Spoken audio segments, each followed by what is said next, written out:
예, 본문 같이 읽겠습니다. 우리 계시록 14장 6절부터 우리 13절까지 번갈아 읽겠습니다. 14장 6절부터 13절까지입니다. 또 보니 다른 천사가 공중에 날아가는데 땅에 거주하는 자들 곧 모든 민족과 종족과 방언과 백성에게 전할 영원한 복음을 가졌더라. 그가 큰 음성으로 이르되 하나님을 두려워하며 그에게 영광을 돌리라. 이는 그의 심판의 시간이 이르렀음이니 하늘과 땅과 바다와 물들의 근원을 만드신 이를 경배하라 하더라. 또 다른 천사 곧 둘째가 그 뒤를 따라 말하되 무너졌도다 무너졌도다 큰 성 바벨론이여 모든 나라에게 그의 음행으로 말미암아 진노의 포도주를 먹이던 자로다 하더라. 또 다른 천사 곧 셋째가 그 뒤를 따라 큰 음성으로 이르되 만일 누구든지 짐승과 그의 우상에게 경배하고 이마에나 손에 표를 받으면 그도 하나님의 진노의 포도주를 마시리니 그 진노의 잔에 섞인 것이 없이 부은 포도주라. 거룩한 천사들 앞과 어린 양 앞에서 불과 유황으로 고난을 받으리니 그 고난의 연기가 세세토록 올라가리로다. 짐승과 그의 우상에게 경배하고 그의 이름표를 받는 자는 누구든지 밤낮 쉼을 얻지 못하리라 하더라. 성도들의 인내가 여기 있나니 그들은 하나님의 계명과 예수에 대한 믿음을 지키는 자니라. 또 내가 들으니 하늘에서 음성이 나서 이르되 기록하라. 지금 이후로 주 안에서 죽은 자들은 복이 있도다 하시매 성령이 이르시되 그러하라. 그들이 수고를 그치고 쉬리니 이는 그들의 행한 일이 따르리라 하셨습니다. 예, 지난주에는 영원한 천국 이 시온산에서 이미 어린 양과 함께 서 있는 성도들을 보았죠. 그들은 하나님의 인이 찍힌 사람들로서 이 땅에서 이제 짐승의 표, 즉 하나님을 대적하는 이 세상의 힘과 욕망의 질서를 거부해서 경제적으로도 고립되고 사회 관계에서도 소외되는 그런 많은 고난을 받았던 사람들입니다. 자, 이번 주는 이어서 이 고난받는 7 교회에게 이 땅의 현실의 실체를 너희가 제대로 보라고 새 천사가 그 시선을 열어주는 장면입니다. 자, 첫 번째 천사가 영원한 복음을 선포합니다. 자, 근데 2절에서 그 영원한 복음의 내용을 보십시오. 하나님을 두려워하며 그에게 영광을 돌리라. 이는 그의 심판의 시간이 이르렀음이니 하늘과 땅과 바다와 물들의 근원을 만드신 이를 경배하라. 마치 이 세상을 지배하고 있는 것처럼 보이는 이 사탄적 삼위일체의 권세, 즉 사탄, 그의 또 하수인들인 세상 권력자와 거짓 선지자, 이 악한 영의 권세는 사실 우리가 두려워할 대상이 아니라는 겁니다. 우리가 진짜 두려워할 분은 하늘과 땅과 바다와 물들의 근원을 만드신 창조주 하나님이시라는 겁니다. 이제 그 크고 두려우신 하나님의 심판의 시간이 이르렀다는 겁니다. 여러분, 하나님은 진정 두려워할 분이라는 것, 그 두렵고 크신 하나님의 심판, 이게 기쁜 소식, 영원한 복음이라는 겁니다. 반대로 하나님이 두렵지 않고 물렁물렁한 그런 만만한 분이라면, 그래서 심판도 없다면 그것은 복음이 아니라는 겁니다. 자, 생각해 보십시오. 세상의 끝과 크고 두려우신 하나님의 심판은 누구에게 기쁜 소식, 복음입니까? 심판의 그날은 하나님은 없고 이 세상이 전부다라고 여기면서 이 세상에서만 잘 먹고 잘 살면 그만이다 생각하는 사람들에게는 모든 것이 끝나는 절망의 날입니다. 그러나 짐승의 표, 즉 하나님을 대적하는 이 세상의 힘과 욕망의 질서를 거부해서 억울하게 고난받은 성도들, 짐승 때문에 목숨을 잃은 순교자들에게는 어떻겠습니까? 성도들에게는 이 세상의 끝과 크고 두려우신 하나님의 심판의 날은 그야말로 영원한 복음인 것입니다. 마침내 하나님께서 너희들이 옳았다 판결해 주시는 날입니다. 원수의 목전에서 상을 차려 주시는 날입니다. 어린 양과 함께 시온산에 서게 되는 축제의 날인 겁니다. 여러분, 심판이 없다면 성도들의 고난과 인내와 순교가 어떻게 위로를 받겠습니까? 하나님이 반드시 심판하신다는 말씀은 성도들에게는 그야말로 영원한 복음인 것입니다. 심판이 빠진 복음은 없는 겁니다. 예수님께서 이 땅에 오셔서 선포하신 영원한 복음, 그게 뭐였습니까? 요한복음 3장 16절 다 외우는 거죠. 하나님이 세상을 이처럼 사랑하사 독생자를 주셨으니 이는 그를 믿는 자마다 멸망하지 않고 영생을 얻게 하려 하심이라. 멸망과 영생을 함께 말씀하셨죠. 이 세상에는 끝이 있고 심판이 있습니다. 예수 그리스도로 말미암아 이 심판에서 건져내셔서 영원한 생명을 주신 것, 이게 영원한 복음이지요. 한 번 죽는 것은 사람에게 정해진 것이요 그 후에는 심판이 있으리니. 여러분, 이 세상에는 반드시 끝이 있고 그 후에는 심판이 있습니다.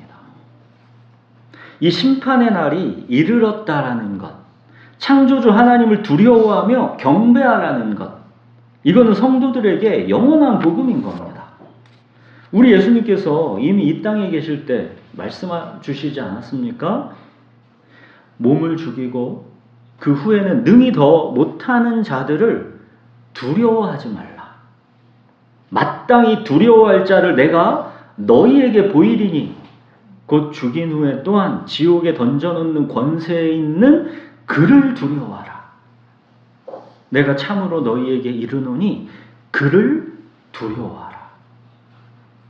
여러분, 왜 심판의 날이 임박했다라는 것, 크신 하나님을 두려워하라는 것, 이게 영원한 복음입니까?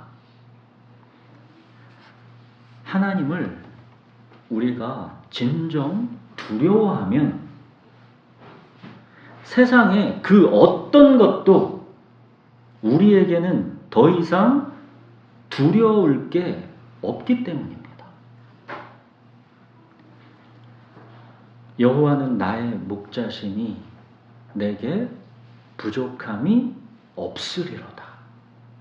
자, 우리 목자이신 하나님은 창조주 하나님, 크고 두려우신 하나님이기 때문에 내게 부족함이 없으리로다. 이거는 우리 성도들의 삶의 어떠한 처지와 형편에서도 진리이기 때문입니다.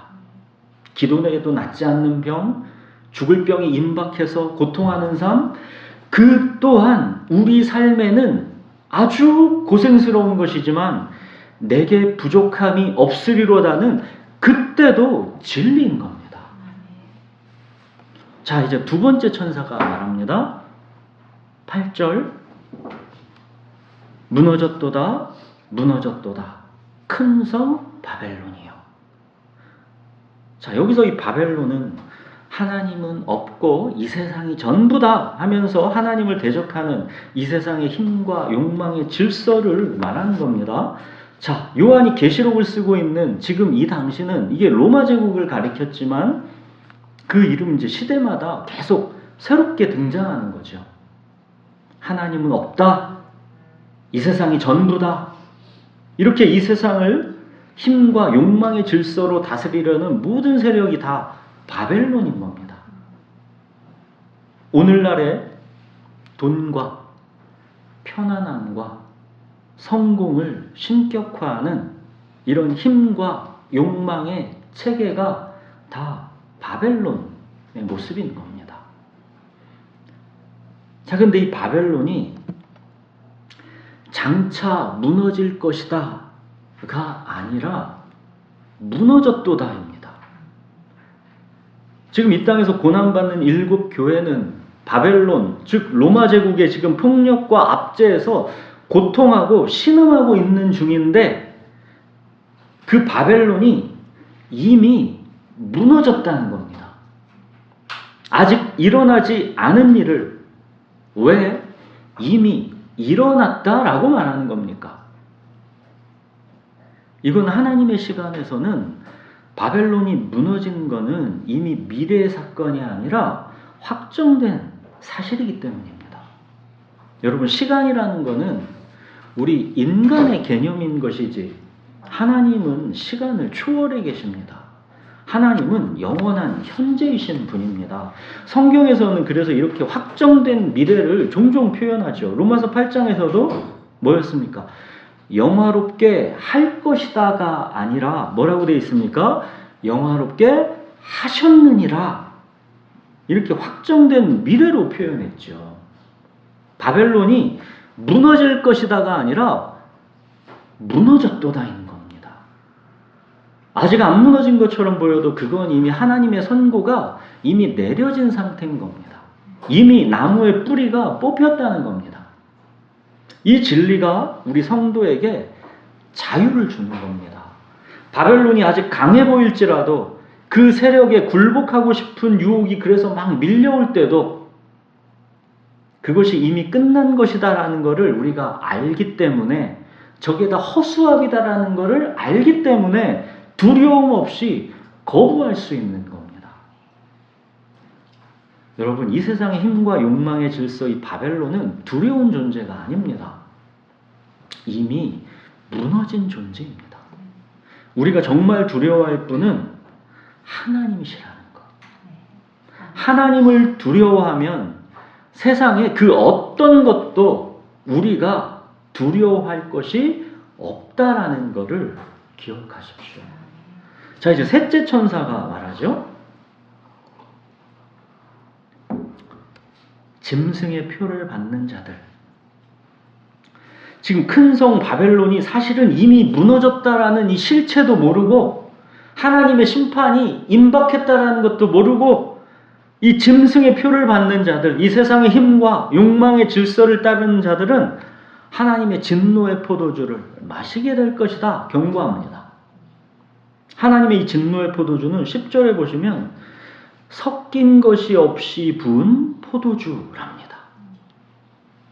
즉 물로 희석되지 않은 원액 그대로의 그 진한, 완전히 진한 하나님의 진노라는 겁니다.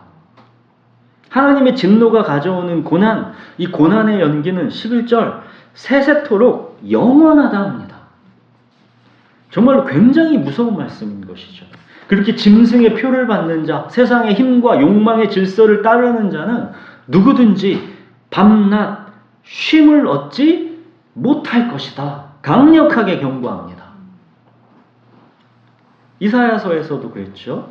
악인은 평온함을 얻지 못하고 그 물이 진흙과 더러운 것을 늘 솟구쳐내는 요동하는 바다와 같으니라.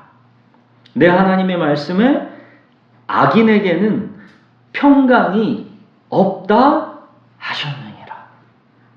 이게 하나님의 말씀입니다. 악인에게는 평강이 없다. 지금 이 땅에서 잠시 편안하고 만사형통하는 것처럼 보여도 악인에게는 평강이 없다 하셨으면 없는 겁니다. 지금 편안해 보여도, 만사형통해 보여도 악인에게는 평강이 없는 겁니다. 하나님께서 내버려 두시는 그 상태는 이미 평강이 없는 겁니다. 그 고난의 연기는 세세토록 영원한 겁니다.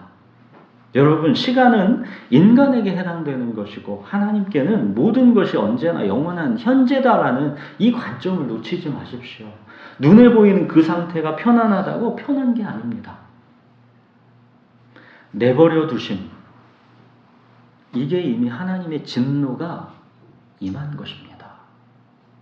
하고 싶은 것 다 하고 욕심대로 살아도 별 탈이 없는 것처럼 보이는 것, 이건 하나님이 없다는 증거가 아니라 오히려 그냥 내버려 두시는 가장 무서운 진노인 겁니다.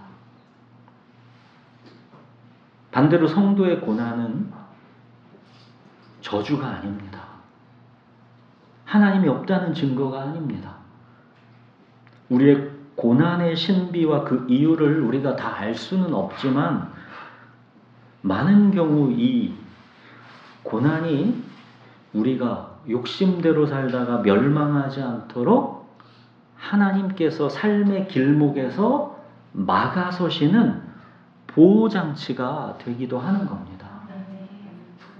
내버려 두시지 않는 하나님의 은혜이기도 한 것입니다.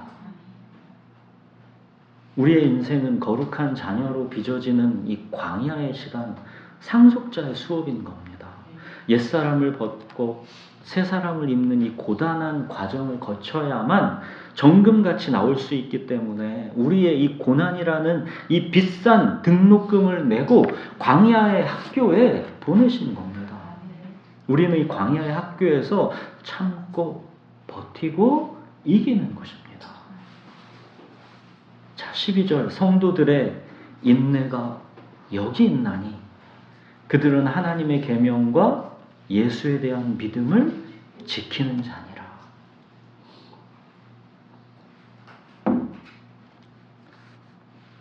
우리가 이런 경우가 많죠. 이 길이 맞나? 다들 저렇게 넓은 길로 가는데 우리가 가고 있는 이 길은 왜 그리도 좁고 협착한가? 우리가 길을 잘못 들어선 것은 아닐까? 그런 생각 들을 때 없으십니까? 세상에 나가보십시오. 뭐 어디 장례식이라도 한번 가보십시오. 다 이 세상이 전부다. 하나님은 없다. 여기에서 살아갑니다. 예외인 사람 보셨습니까? 사실 교회 다닌다는 많은 사람들도 그 마음의 중심에 똑같습니다. 이 세상이 전부다. 하나님은 없다. 입술로 말은 하지 않아도 그 마음과 삶의 태도는 똑같습니다. 이 세상이 전부다. 하나님이 없다. 다 이렇게 넓은 길로 가는데 우리가 가는 이 좁고 협착한 길이 이게 맞나? 그런 생각 들 수 있는 거죠. 고난이 많으면 이런 의심과 낙심이 들어올 수 있는 거 아니겠습니까? 그래서 오늘 계시록 이 말씀을 하나님께서 성도들에게 주시는 겁니다. 그 고난받는 당시의 7교회라고 이런 마음이 안 들었겠습니까? 그때는 오늘 이 새 천사의 음성을 기억하라는 겁니다. 첫째, 크고 두려우신 하나님의 심판의 날이 곧 온다는 것. 둘째, 바벨론이 크고 지금 강해 보이지만 사실 이미 무너졌다라는 것. 셋째, 그런데도 짐승의 표를 받는 자는 밤낮 쉼을 얻지 못하리라는 것.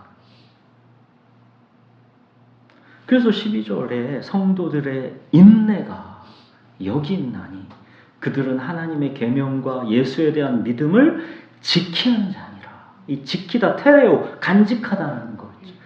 아니 세상이 다 그렇게 넓은 길로 갈 때 이 계명과 믿음을 지킨다라는 거는 쉽지 않은 일이죠.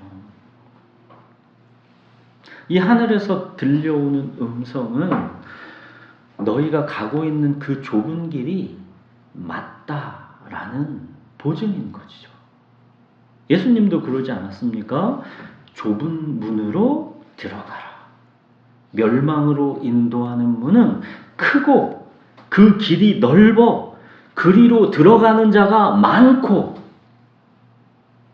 생명으로 인도하는 문은 좁고 길이 협착해서 찾는 이가 적음이라.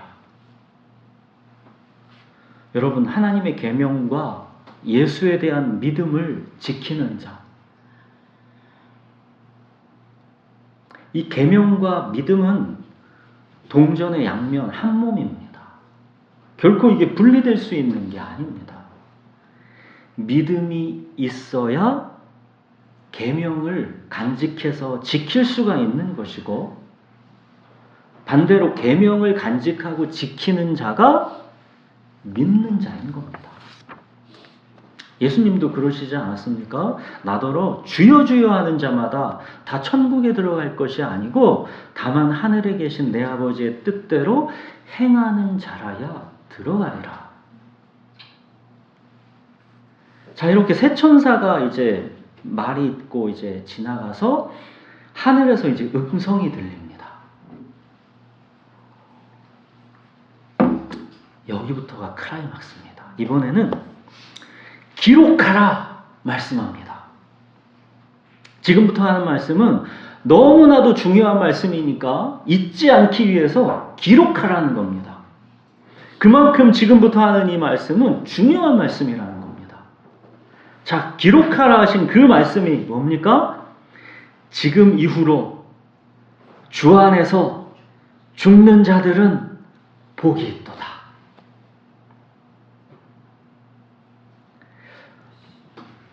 믿기가 어렵죠. 고난당해서 지금 목숨이 이태하고 죽어가는데 죽는 자들은 복이 있다라고 하면 받아들여지기가 쉽지 않죠. 고난당하고 있는 그 7교회들의 현실을 보십시오. 그래서 믿기 어렵고, 이 말씀은 또 너무도 중요하기 때문에 보시면 아주 특이한 구절까지 있습니다. 성령까지도 보증해 주십니다. 뭐라고 돼 있어요? 성령이 이르시되 그러하다. 확실하다는 겁니다. 시간을 사는 너희들은 도무지 이해가 안 되겠지만, 네 삶의 현실에서 도무지 이게 맞나 싶겠지만, 많은 사람들은 다 넓은 길로 가니까 좁은 길로 가는 너희들은 이게 진짜 맞는지 그렇겠지만 정말 그러하다라는 겁니다. 성령이 이르시되 그러하다. 지금 이후로 주 안에서 죽는 자들은 복이 있도다. 자, 성령께서 왜 그렇다 하십니까? 그들이 수고를 그치고 쉬리니 이는 그들의 행한 일이 따름이라. 여러분, 주 밖에서는 죽는 것이 가장 무섭고 반드시 피하고 싶은 화이지만, 거꾸로 주 안에서는 성도의 이 땅에서의 죽음은 복입니다. 자, 성경에서는 이 성도의 죽음, 이 세상을 떠나는, 이게 원어로 이 세상을 떠날 때 그 떠나는 순간 이 죽음, 이게 뭐라고 했는지 아나루시스.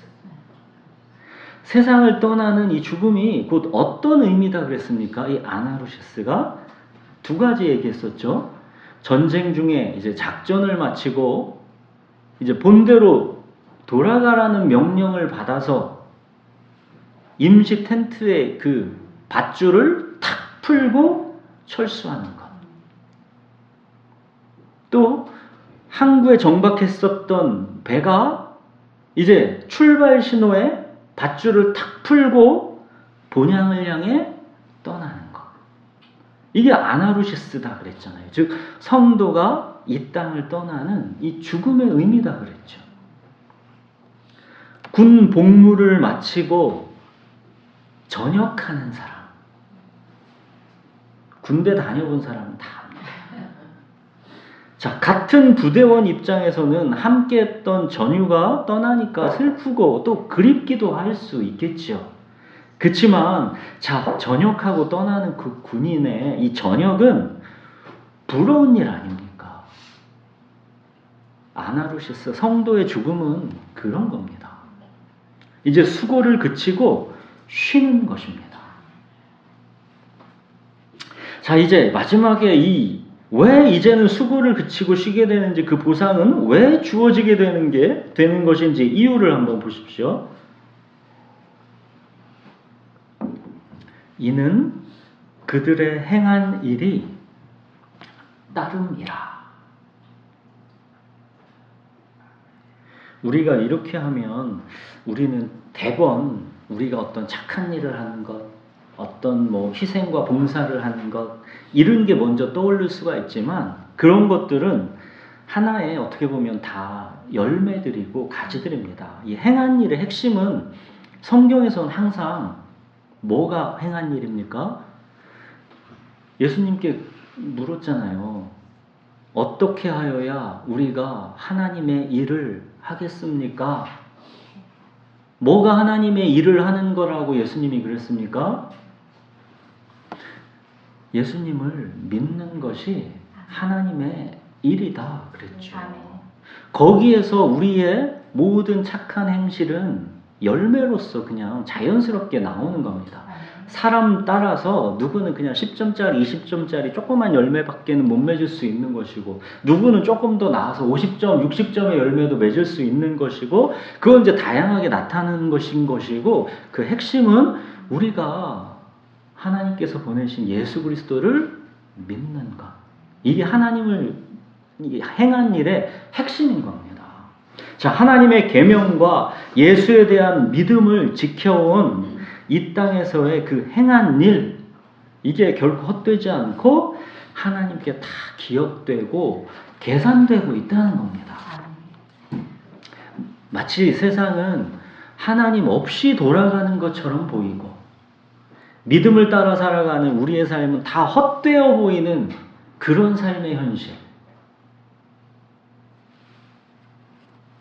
여러분, 이게 우리의 믿음의 신앙생활이 그냥 우리가 주식 투자, 예를 들어서 그냥 우리의 푼돈으로 한 100만 원 정도 그냥 막 재미로 투자하는 그런 사람들은 크게 요동치 않을 수 있습니다.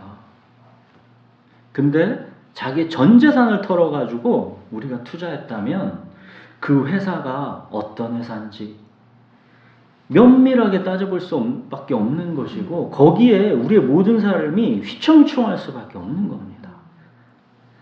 마치 세상이 하나님 없이 돌아가는 것처럼 보이고, 믿음 따라 살아간 우리 삶이 헛돼 보이는 그런 삶의 현실이 그냥 대충 설렁설렁 우리의 푼돈으로 종교 생활하는 사람들에게는 이게 별게 아닐 수 있는 건데, 자기의 모든 것을 다 걸고 하는 사람들한테는 근데 이 세상이 돌아가는 게 하나님 없이 돌아가는 것처럼 보여. 믿음 따라 살아간 우리 삶이 다 헛돼 보여. 그러면 이거 굉장히 불안하고 두려운 일인 겁니다. 그러나 그렇게 이 눈에 아무 증거가 보이지 않는 것 같아도 끝까지 믿음과 인내를 지킨 자들의 이 모든 삶을 하나님은 어느 하나도 잊지 않고 다 기억하고 계시다라는 겁니다. 여러분, 이 아합과 이세벨의 이 악한 시대를 믿음으로 살아냈던 나봇, 우리 종종 얘기하잖아요. 나봇 기억하시죠? 자, 위대한 선지자 엘리야조차도 더 이상 희망이 없다면서 포기했었던 캄캄한 시대, 그게 아합 왕의 시대였습니다. 그 어둠 속에서 이 나봇이라는 아주 평범한 사람이 하나 있었죠. 어느 날 아합 왕이 나봇의 포도원을 갖고 싶어서 자기한테 팔라고 하죠. 돈도 많이 쳐주겠다고, 충분한 값을 치러주겠다고. 그랬더니 나봇은 왕의 부탁인데도 그냥 딱 잘라 거절하죠. 왜 거절했습니까? 돈이 문제가 아니라는 거죠. 아무리 비싸게 줘도 팔 수 없다는 겁니다. 조상에게 물려받은 땅은 그 당시 하나님의 율법상 사고 팔 수가 없기 때문입니다. 나봇에게는 왕의 요청보다 하나님의 말씀이 더 중요했습니다. 여러분, 이게 바로 오늘 본문에서 본 하나님의 계명과 믿음을 지키는 자입니다. 왕비 이세벨이 음모를 그래서 꾸미죠. 나봇이 하나님과 왕을 저주했다는 거짓 누명을 씌워서 돌로 쳐 죽입니다. 성 안의 지도자들, 귀족들, 불량배들까지 모두 이세벨의 계략에 다 협력합니다. 이 한 사람의 신실한 성도 나봇을 죽이기 위해서 성 전체가 자기 영혼을 팔아먹은 겁니다. 나봇의 죽음은 정말 억울합니다. 하나님의 계명과 믿음을 지켰기 때문에 죽었습니다. 아무도 나봇의 편을 들어주지 않았습니다. 하나님도 그 순간에는 침묵하신 것처럼 보였습니다. 여러분, 하나님이 나를 소중하게 여기신다라는 증거가 이 땅에서 내가 건강하고 오래 살며 잘 먹고 잘 사는 거 그거 아닙니다. 그 성 전체가 영혼을 팔아먹고 죄 가운데 살아가는 그곳에서 나봇이 오래 살면서 평탄하게 산다고 해서 그게 무슨 대단한 나봇에게 복이겠습니까? 하나님은 나봇의 목숨을 그들에게 내어주셨지만 그의 영혼은 안전하게 붙들고 계셨습니다. 또 나봇의 목숨을 그렇게 내어주셨지만 그 죽음은 하나님께 너무나 귀중한 것이었습니다. 시편에서도 그러잖아요. 그의 경건한 자들의 죽음은 여호와께서 보시기에 귀중한 것이로다. 성도의 죽음은 하나님이 보시기에 너무나 귀중한 것이라는 겁니다. 하나님은 잊지 않으셨습니다. 나봇의 피를 흘린 이세벨과 아합에게 하나님의 심판이 그대로 임했습니다. 그리고 아무도 알아주지 않는 것 같았던 나봇의 이 신실한 삶, 그 참고 버티고 이겨낸 삶, 그 억울한 죽음은 하나님의 기억 속에 이게 영원히 남아서 따라왔습니다. 이게 바로 주 안에서 죽는 자들은 복이 있도다.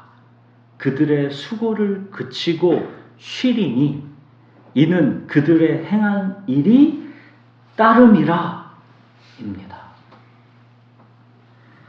사랑하는 여러분, 주 안에서 죽은 나봇은 복이 있습니다. 사로잡힌 자는 사로잡혀갈 것이요 칼에 죽을 자는 마땅히 칼에 죽을 것이니. 이렇게 눈에 아무 증거가 아니 보여도 어린 양이 어디로 인도하든지 따라갔던 성도들은 복이 있습니다. 여러분,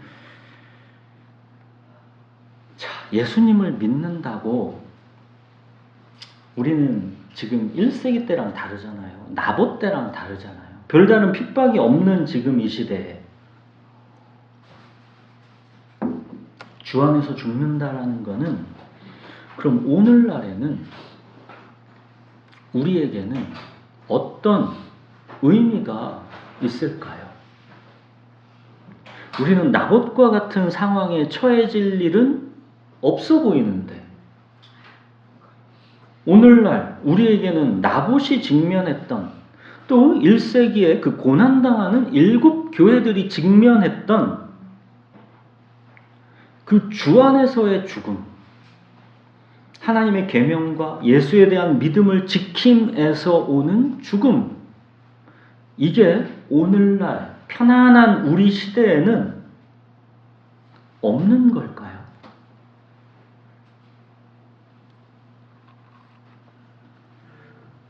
내가 하나님보다도 더 사랑하고 있는 그 무엇이 내 안에서 죽는 것, 이 죽음을 받아들이는 것이 주 안에서 죽는 것입니다.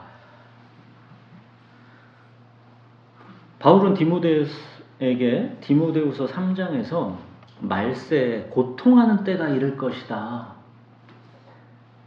그런 때가 이를 것인데 그때 사람들이 하나님보다 더 사랑하게 될 3가지를 말하는데, 그게 뭡니까? 디모데후서에서 바울이 디모데에게 그러죠. 사람들이 하나님보다 더 사랑하게 될 것 세 가지.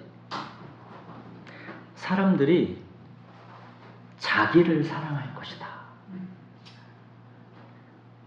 또 사람들이 돈을 사랑할 것이다. 또 사람들이 쾌락을 사랑할 것이다. 오늘날의 삶의 순교, 주 안에서 죽는 것, 이건 어찌 보면 우리가 자기를 부인하는 것, 돈을 사랑하지 않는 것, 쾌락을 집착하지 않는 것입니다. 사랑하는 여러분, 주 안에서 죽는 자들은 복이 있도다. 이 말씀 너무 중요하니까 기록하라 하셨고 성령님까지도 보증하시면서 그러하다 하셨습니다. 우리가 반드시 기억해야 하는 너무나도 중요한 말씀이라는 겁니다. 짐승의 표, 즉 하나님을 대적하는 세상의 힘과 욕망의 질서를 따르는 사람들은 하나님보다 더 자기를 사랑합니다. 더 돈을 사랑합니다. 더 쾌락을 사랑합니다. 이게 바벨론의 힘과 욕망의 질서입니다. 그러나 우리 하나님의 인이 찍힌 성도들은 자기에 대해 죽은 사람, 돈에 대해 죽은 사람, 쾌락에 대해 죽은 사람입니다. 여러분, 이거는 우리가 지금 율법주의나 금욕주의를 말하는 게 아니라 나는 아무래도 괜찮아, 이거 말하는 겁니다. 내가 먹을 것과 입을 것이 있은즉 나는 그냥 좋게, 이런 거 말하는 겁니다. 나는 부럽지가 않아, 나는 주님께 뭘 드려도 아깝지가 않아, 이거 말하는 겁니다. 사랑하는 여러분, 마치 세상은 하나님 없이 돌아가는 것처럼 보이고 믿음을 따라 살아가는 우리의 삶은 다 헛돼 보이는 그런 삶의 현실일지라도, 그러나 그렇게 우리 눈에 아무 증거가 보이지 않는 것 같아도 끝까지 하나님의 계명과 예수에 대한 믿음을 지키는 자들의 이 모든 삶은 하나님은 그 어느 것 하나를 다 잊지 않고 다 기억하고 계십니다.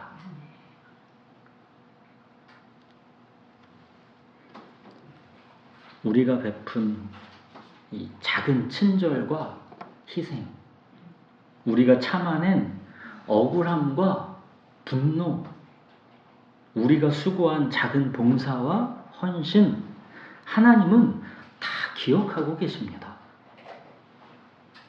그래서 우리의 인내와 수고는 결코 헛되지 않으니까 하나님의 계명과 예수에 대한 믿음을 지키는 자들이 되십시오. 여러분, 풀은 마르고 꽃은 시드나 하나님의 말씀은 영원합니다. 복음은 이 땅에서만 복음이 아니라 그래서 영원한 복음입니다. 우리 기도하겠습니다.